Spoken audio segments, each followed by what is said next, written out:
Today, we're going to be talking about the biggest concern in skincare history. Acne.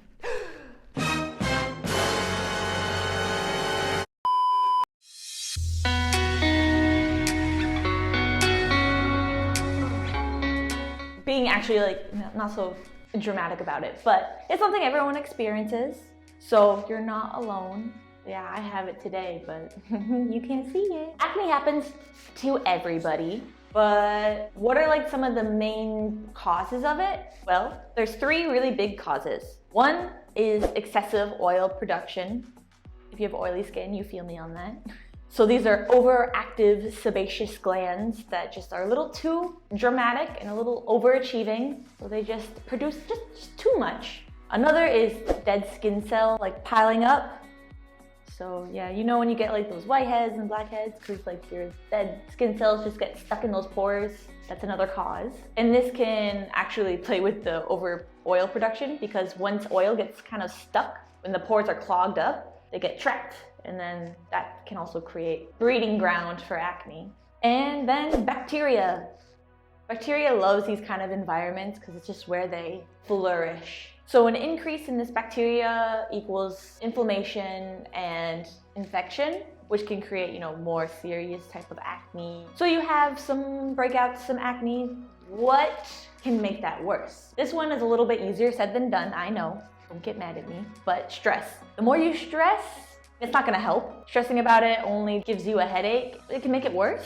Staring at it in the mirror, I know we all do that. Just you lock eyes on it thinking that you can use your laser vision to just remove it, but it's not gonna make it any better. It's still gonna be there. And actually, scientifically, it can produce more of this hormone that can actually trigger your sebaceous glands to produce more oil, and then you're actually making it worse.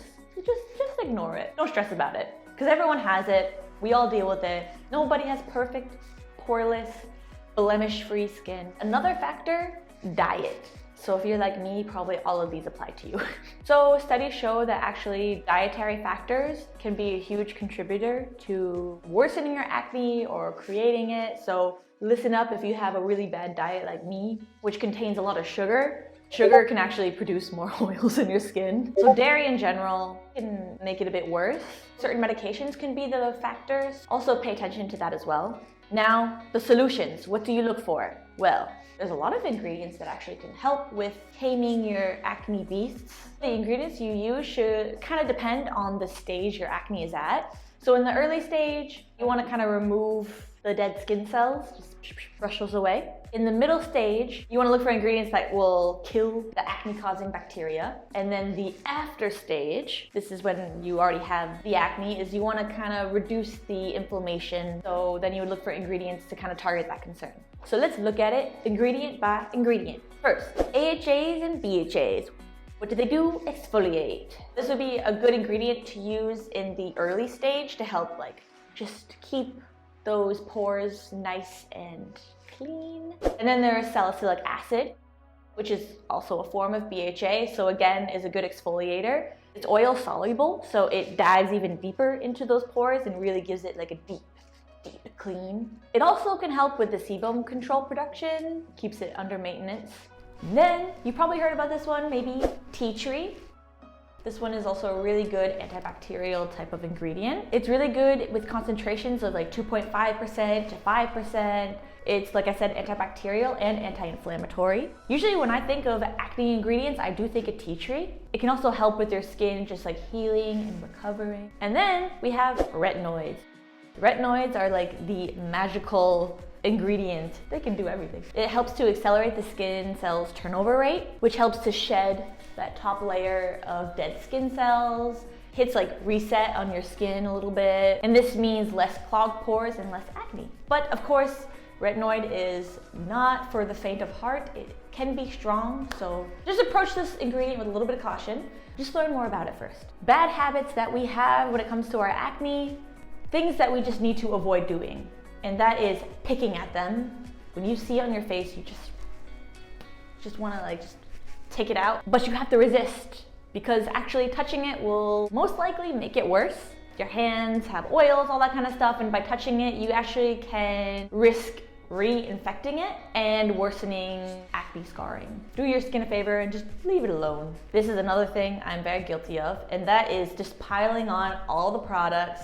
You know, when you get that acne, you just want to cover it, hoping something will help it. Don't do that. The last thing you want to do is overwhelm your skin by just putting a bunch of new products or a bunch of ingredients on it. Let it breathe a little bit. Less is always better when it comes to these kind of skin concerns. Definitely don't introduce new products at this time. Your skin isn't ready. It's not ready for it. Even though I'm doing this now, don't cover with makeup because most likely your makeup and your applicators can clog up your pores or they can have some kind of bacteria on them unless you keep them very clean, which is good. I know we want to hide them, but maybe just let your skin breathe for a little bit before you pile on more kind of products and like suffocate them, potentially clog up your pores. Then there is the extreme spot treatment, just like laying it on there like no tomorrow. Don't do this. I mean, they're called spot treatment for a reason. A little goes a very long way. You don't need to just like lay it on so thick. And applying so much at once is not gonna like make it heal faster. If anything, it could actually be counterproductive. You could actually just be getting rid of the actual benefits and doubling up the side effect of it. Essentially what like spot treatments are meant to do is kind of dry out that area. So if you're putting too much of that on, it's not good. Don't do that. So some products that we can just highlight because they have ingredients that we discussed. You don't have to use these products. They're just so you can see how to implement them into your routine. Try looking for a cleanser that maybe has salicylic acid because this can help get rid of the excess sebum, it can help exfoliate gently, and it also can help treat your acne. But keep in mind that not all salicylic acid cleansers are made the same, so some might be strong and you cannot use it daily. So just see how your skin reacts to it and don't be too harsh with it. If it doesn't work for your skin, then maybe skip it. If you want to use an exfoliating cleanser, you can maybe use it like every other day. Just see what's best for your skin. So treatments. 𝗖𝗢𝗡𝗧𝗏 Tea Tree Relief Serum. So this contains one of the ingredients we discussed before, which is tea tree. And it also has 𝗠𝗘𝗡𝗧𝗏. So while it is helping to treat inflammation and the breakouts that you have, it can also be very soothing. So it helps maybe counteract the potential side effects that tea tree usually has. And some spot treatments to maybe look out for, where you only apply to the pimple, not to your entire face. You can look for the Inkey List Succinic Acid Acne Treatment. So this has salicylic acid, which exfoliates, as we mentioned. It has sulfur powder, and this actually is really good for absorbing the excess oil and unclogging those pores. And it has, as the name suggests, succinic acid.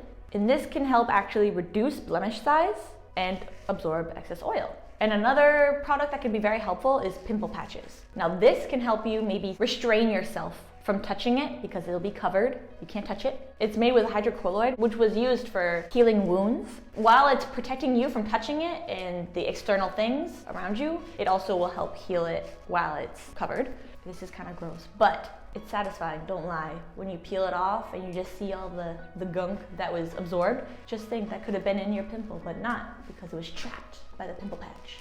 Oddly satisfying. So an example is COSRX Acne Pimple Master Patch. In conclusion, when you get a pimple, I know it feels like it's the end of the world, but it's not.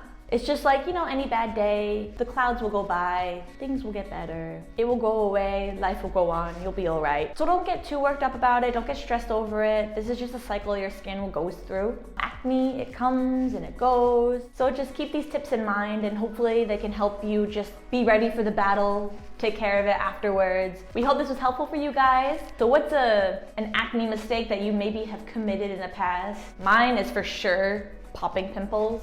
I have learned to keep these away from my face. So what's yours? I'm very curious what you guys, you could be honest, I wanna know. Subscribe, hit the notification bell, and stay picky. See you next video, bye.